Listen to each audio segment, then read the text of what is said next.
kampionatet ku lun Franca, ku lun Argentina, ku lun Spanja, është lehtë me i qëllu kundër outsiderëve. Këto po të më jasë gjithë synergjeve, po pëlqen prof këtë. Po pëlqen prof, ja prof.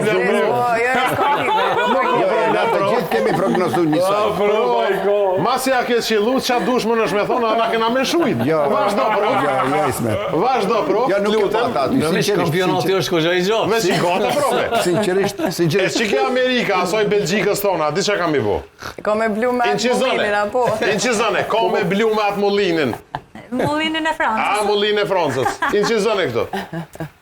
Tash, unë s'po prognozoj, tash si jam tifozi Belgjikës. Po, prof, unë jam me ty këtu, se është letë një me ekip i Evropës, me emra të mdhej që ka, e me hub kundër një ekipit të Afrikës, nuk ishte, edhe pse Afrika i ka thyr rekordet. 9 ekipe janë kualifiku në eliminatorë. Befasi ka qenë do shumë, numër i madh, asnjëherë s'ka ndodhur. Edhe prej 2-0 ka qenë vërtet befasi. Kjo ndoshta është pse janë 48 ekipe, se nuk besoj që krejt kishin shku. Te prognozat Arianit